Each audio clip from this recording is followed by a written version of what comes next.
A case of identity. 2.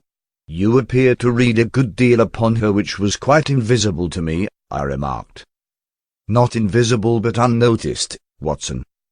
You did not know where to look, and so you missed all that was important.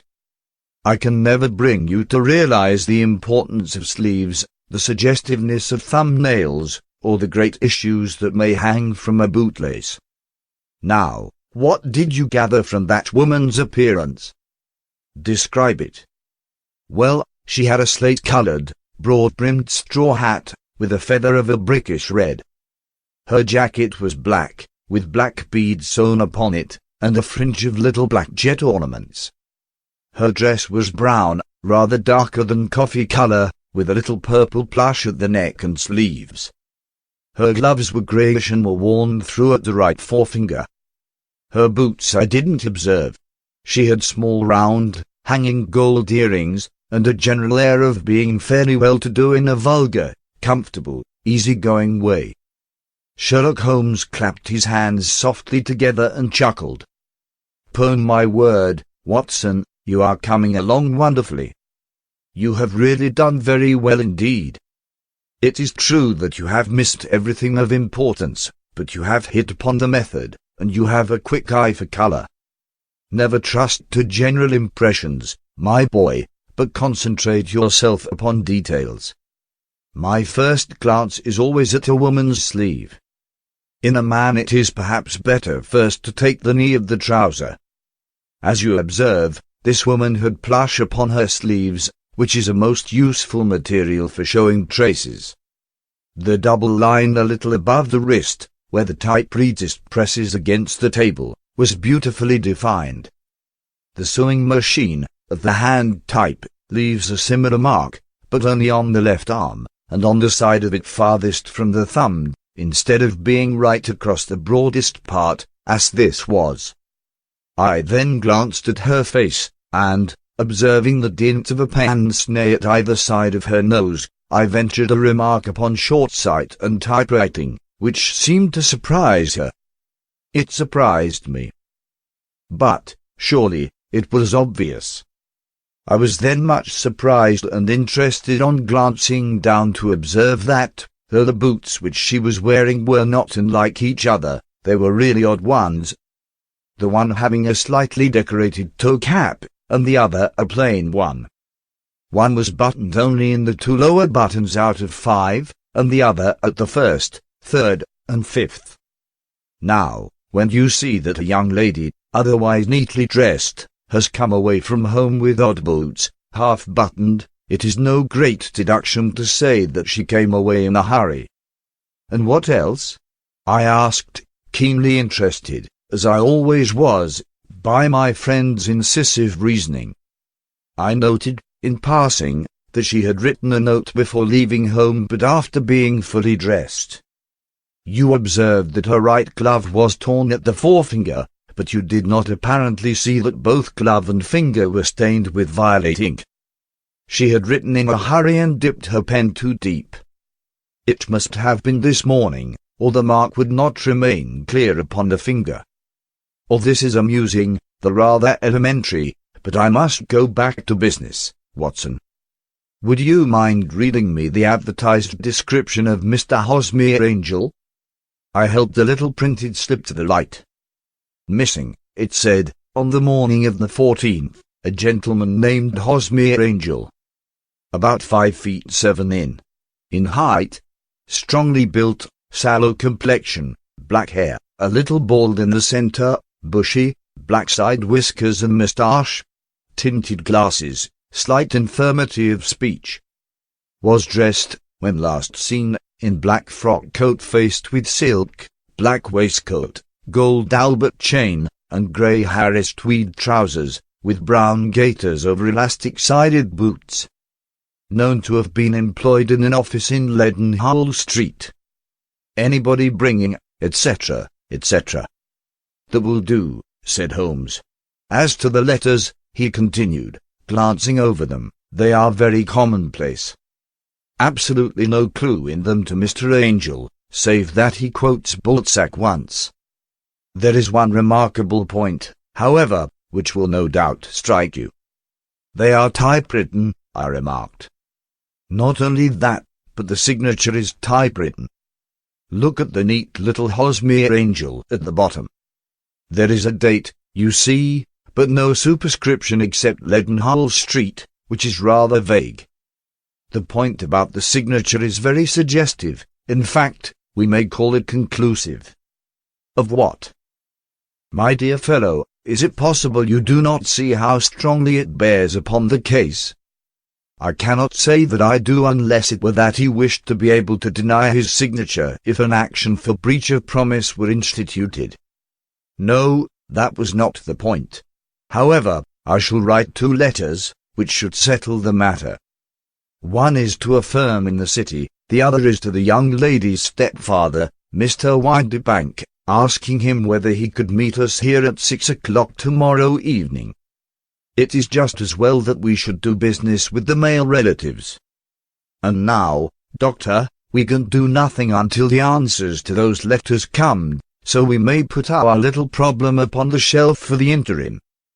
I had had so many reasons to believe in my friend's subtle powers of reasoning and extraordinary energy in action that I felt that he must have some solid grounds for the assured and easy demeanour with which he treated the singular mystery which he had been called upon to fathom. Once only had I known him to fail, in the case of the King of Bohemia and of the Irene Adler photograph.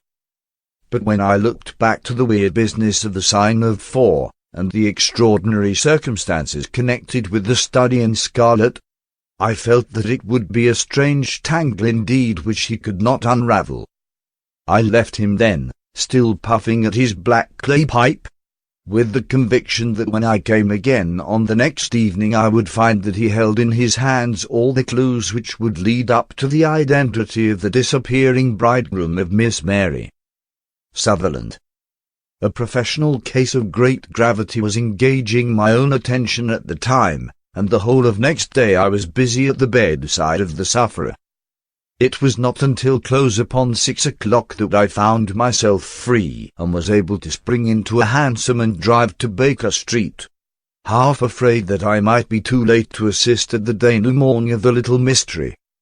I found Sherlock Holmes alone, however, half asleep, with his long, thin form curled up in the recesses of his armchair.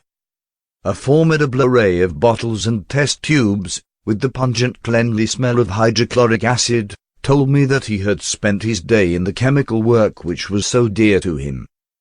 "Well, have you solved it?" I asked as I entered. "Yes. It was the bisulfate of Britta." "No, no, the mystery," I cried. "Oh, that. I thought of the salt that I have been working upon. There was never any mystery in the matter, though, as I said yesterday, some of the details are of interest. The only drawback is that there is no law, I fear, that can touch the scoundrel. Who was he, then, and what was his object in deserting Miss Sutherland?" The question was hardly out of my mouth, and Holmes had not yet opened his lips to reply, when we heard a heavy footfall in the passage and a tap at the door. "This is the girl's stepfather, Mr. James Windibank," said Holmes. "He has written to me to say that he would be here at 6. Come in." The man who entered was a sturdy, middle-sized fellow, some 30 years of age, clean-shaven, and sallow-skinned, with a bland, insinuating manner, and a pair of wonderfully sharp and penetrating grey eyes. He shot a questioning glance at each of us, placed his shiny top hat upon the sideboard, and with a slight bow sidled down into the nearest chair. "Good evening, Mr. James Windibank," said Holmes. "I think that this typewritten letter is from you, in which you made an appointment with me for 6 o'clock. "Yes, sir. I am afraid that I am a little late, but I am not quite my own master, you know. I am sorry that Miss Sutherland has troubled you about this little matter, for I think it is far better not to wash linen of the sort in public. It was quite against my wishes that she came, but she is a very excitable, impulsive girl, as you may have noticed, and she is not easily controlled when she has made up her mind on a point. Of course, I did not mind you so much, as you are not connected with the official police, but it is not pleasant to have a family misfortune like this noised abroad. Besides, it is a useless expense, for how could you possibly find this Hosmer angel? On the contrary, said Holmes quietly, I have every reason to believe that I will succeed in discovering Mr. Hosmer angel. Mr. Windibank gave a violent start and dropped his gloves. I am delighted to hear it, he said. It is a curious thing, remarked Holmes, that a typewriter has really quite as much individuality as a man's handwriting. Unless they are quite new, no two of them write exactly alike. Some letters get more worn than others, and some wear only on one side.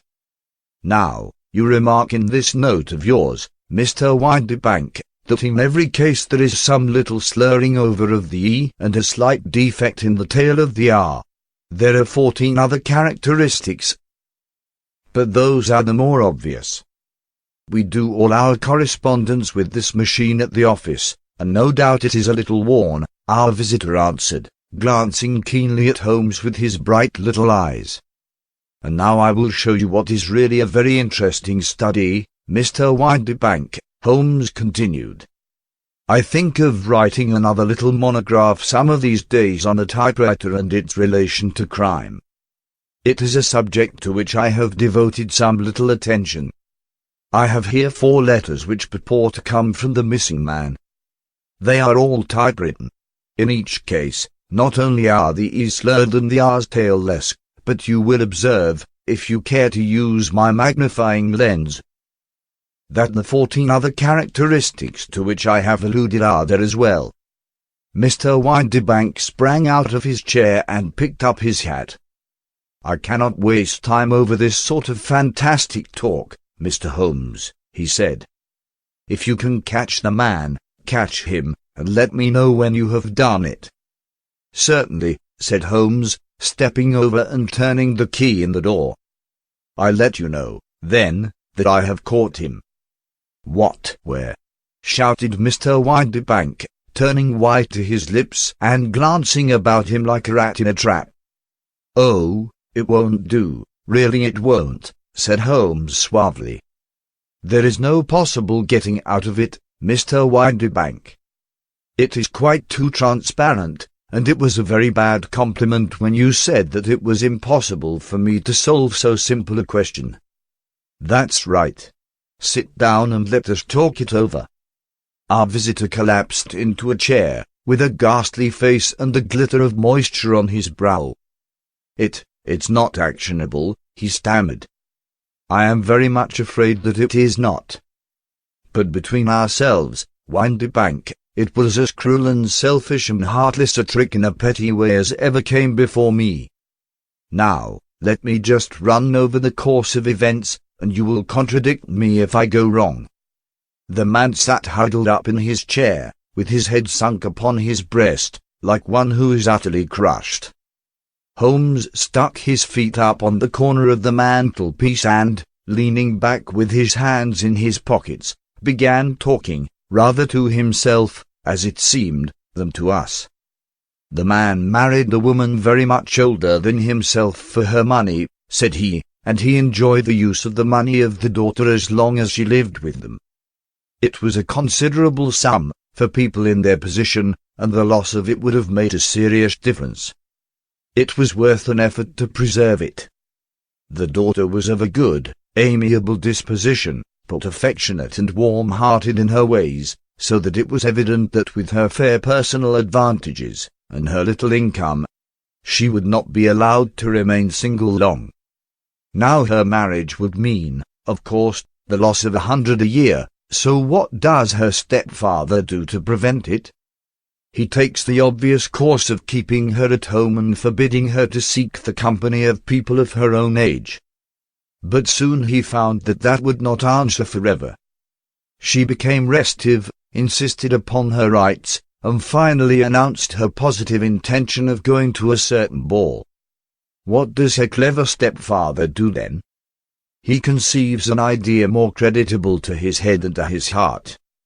With the connivance and assistance of his wife he disguised himself, covered those keen eyes with tinted glasses, masked the face with a moustache and a pair of bushy whiskers, sunk the clear voice into an insinuating whisper, and doubly secure on account of the girl's short sight, he appears as Mr. Hosmer Angel, and keeps off other lovers by making love himself.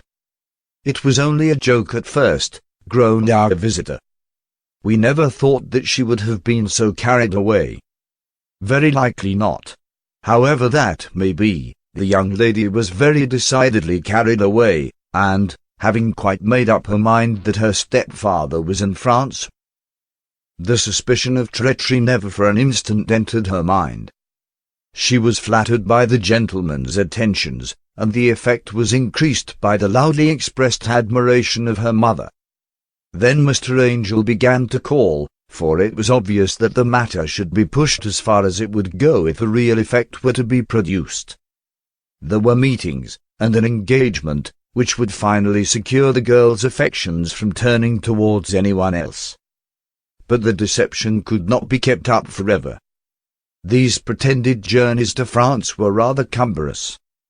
The thing to do was clearly to bring the business to an end in such a dramatic manner that it would leave a permanent impression upon the young lady's mind and prevent her from looking upon any other suitor for some time to come.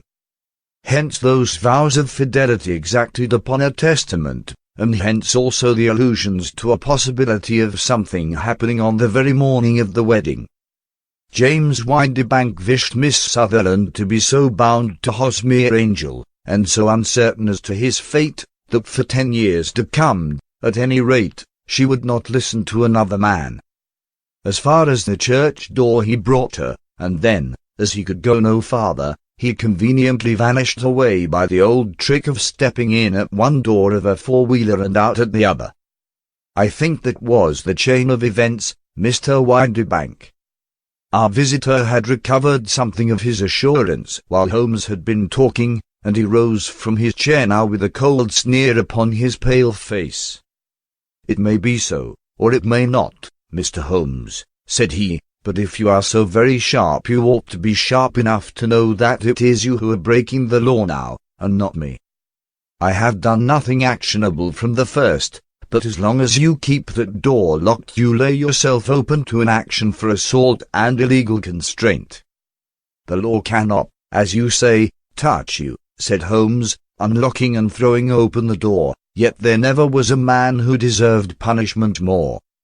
If the young lady has a brother or a friend, he ought to lay a whip across your shoulders. By Jove," he continued, flushing up at the sight of the bitter sneer upon the man's face, "it is not part of my duties to my client, but here's a hunting crop handy, and I think I shall just treat myself to." He took 2 swift steps to the whip, but before he could grasp it there was a wild clatter of steps upon the stairs, the heavy hall door banged, and from the window we could see Mr. James Windibank running at the top of his speed down the road. "There's a cold-blooded scoundrel," said Holmes, laughing, as he threw himself down into his chair once more. "That fellow will rise from crime to crime until he does something very bad, and ends on a gallows. The case has, in some respects, been not entirely devoid of interest." "I cannot now entirely see all the steps of your reasoning," I remarked. "Well, of course it was obvious from the first that this Mr. Hosmer Angel must have some strong object for his curious conduct, and it was equally clear that the only man who really profited by the incident, as far as we could see, was the stepfather. Then the fact that the 2 men were never together, but that the one always appeared when the other was away, was suggestive. So were the tinted spectacles and the curious voice, which both hinted at a disguise, as did the bushy whiskers. My suspicions were all confirmed by his peculiar action in typewriting his signature, which, of course, inferred that his handwriting was so familiar to her that she would recognize even the smallest sample of it. You see, all these isolated facts, together with many minor ones, all pointed in the same direction. And how did you verify them? Having once spotted my man, it was easy to get corroboration. I knew the firm for which this man worked. Having taken the printed description, I eliminated everything from it which could be the result of a disguise, the whiskers, the glasses, the voice, and I sent it to the firm, with the request that they would inform me whether it answered to the description of any of their travellers. I had already noticed the peculiarities of the typewriter, and I wrote to the man himself at his business address asking him if he would come here. As I expected, his reply was typewritten and revealed the same trivial but characteristic defects. The same post brought me a letter from Westhouse and Marbank, of Fenchurch Street, to say that the description tallied in every respect with that of their employé, James Windibank. Violet out. And Miss Sutherland? If I tell her, she will not believe me. You may remember the old Persian saying, there is danger for him who taketh the tiger cub, and danger also for whoso snatches a delusion from a woman. There is as much sense in Hafiz as in Horace, and as much knowledge of the world.